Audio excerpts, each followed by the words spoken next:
नमस्कार। तनु की जुबानी चैनल में आपका स्वागत है। हमारी आज की कहानी है पापा का स्वेटर।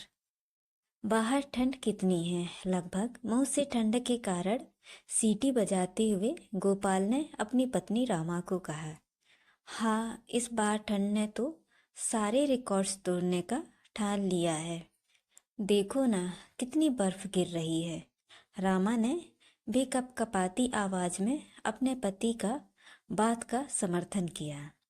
गोपाल ने अपना ओवरकोट उतारा और हैंगर पर टांगते हुए बीवी से कम्बल मांगा और सीधा बिस्तर में चला गया। रामा ने गोपाल को खाने की प्लेट देते हुए कहा, बहुत अच्छा किया जो हमने इस बार समय रहते बच्चों के गर्म कपड़े खरीद लिए।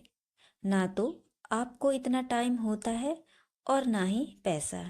हर महीने तो कुछ न कुछ ऐसा सामने आ धमकता है जिसकी वजह से अपने लिए कुछ सोचने से पहले ही मन मारना पड़ता है। गोपाल ने एक निवाला मुंह में रखा और कहा, हाँ, सही कह रही हो तुम।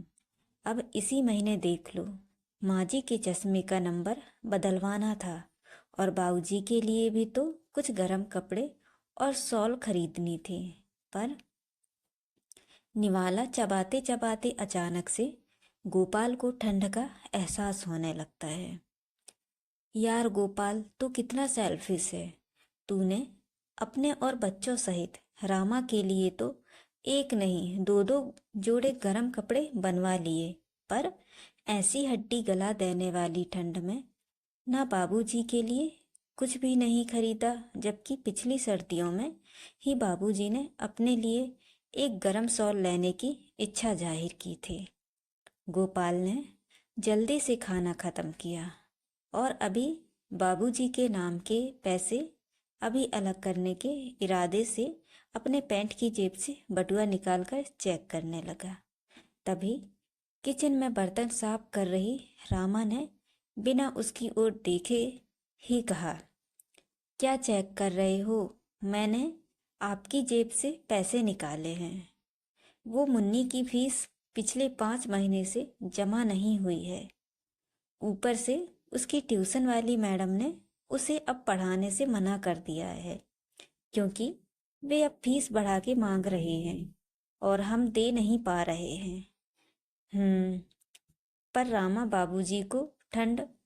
गोपाल ने अपनी बात पूरी भी नहीं कही थी कि रामा ने बर्तन सिंक में जोर से मारते हुए कहा, आजकल कम पढ़ी लिखी लड़कियों के रिश्ते भी नहीं होते हैं। बेबस गोपाल ने एक नज़र भर के रामा की ओर देखा और फिर कमरे से बाहर निकलकर बाबूजी और माताजी के कमरे में पहुंचा। अरे गोपाल बेटा, आ गए तुम? हमें चिंता हो रही थी। आज बाहर बहुत ठंड है। गोपाल के पापा ने चिंता करते हुए पूछा। हाँ बाबूजी, आज बहुत ठंड है, कहते हुए गोपाल माँ के पास कंबल में बैठकर उनसे बातें करने लगता है। तभी गोपाल की नज़र पापा की शॉल पर गई। उसमें 2-3 छेद जो पहले छोटे हुआ करते थे, अब वो अपना आकार बड़ा कर चुके थे। अब वे दूर से साफ साफ नजर आ रहे थे। पापा की शॉल की ये हालत देखकर गोपाल सोच ही रहा था कि तभी उसे नजर आया उसके पापा काँप रहे हैं। क्या हुआ पापा जी? अपने अंदर गर्म कपड़े नहीं पहने हैं क्या? आप काँप रहे हैं। अब गोपाल के पापा और माँ दोनों एक साथ गोपाल की ओर देखने लगते हैं। वो खुद गोपाल से कुछ कहना नहीं चाहते थे।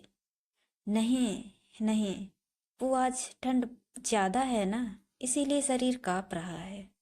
गोपाल और पापा बातें करते रहे, लेकिन गोपाल का ध्यान अब अपनी पतली हालत पर था।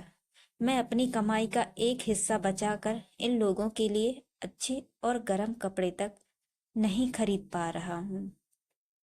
अगली सुबह जब गोपाल अपने दफ्तर के लिए जा रहा था तो उसने देखा उसकी गली का अंतिम घर, जो कि शुक्ला जी का है, उनके आगे घर के आगे भीड़ जमा हो रही है।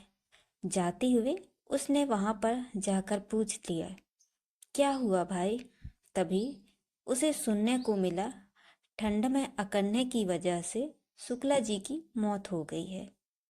ये खबर सुनकर मानो गोपाल सुन्न सा हो गया हो। उसके मुंह से कुछ भी नहीं निकला। वो खड़ा खड़ा काफी देर तक सोचता रहा और फिर क्रियाक्रम के बाद अपने ऑफिस गया। पूरे दिन काम और फिर वापस आते वक्त उसने फैसला किया कि वो बाकी ज़रूरतों को दरकिनार करके वो पहले माँ और बाबूजी के लिए गर्म कपड़े खरीदेगा। नहीं तो जब वो घर आया तो उसके हाथ में ढेर सारे कपड़े थे। रामा ने देखा कि गोपाल ने ना तो मुन्नी की फीस भरी है और ना ही गुल्लक में पैसे डाले हैं। उसने गेट खोला और बिना कुछ कहे आंखें बड़ी करते हुए अंदर चली गई। कुछ देर गोपाल खड़ा सोचता रहा। फिर वो सीधा अपने पापा के कमरे में गया और अपने हाथों से अपनी माँ और पापा को वो गर्म कपड़े जो लेके आया था पहनाने लगा। हाँ, आज कितना अच्छा लग रहा है। ऐसा लग रहा है जैसे ठंड है ही नहीं। गोपाल के पापा ने अपनी बूढ़ी और जर्जर आंखों में चमक लाते हुए कहा। गोपाल खुशी से उनकी ओर देख रहा था। तभी उन्होंने कहा, मैं 2 दिन पहले शुक्ला जी से मिला था। कह रहे थे लगता है इस बार ठंड हमें लेके ही जाएगी। कमबख्त सही कह रहा था। गोपाल अपने कमरे में आता है तो रामा गुस्से में खड़ी उसे देख रही थी।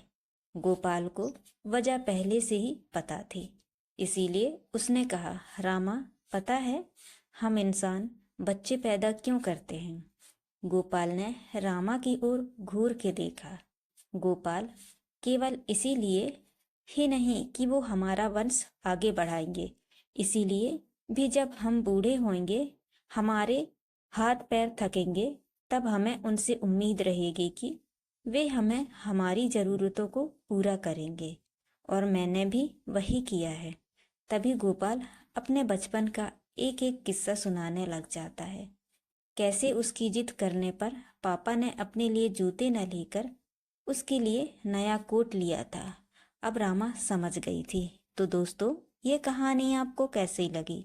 लाइक और कमेंट करके ज़रूर बताएं और चैनल को सब्सक्राइब करना ना भूलें। तो मिलते हैं अगली कहानी में। धन्यवाद।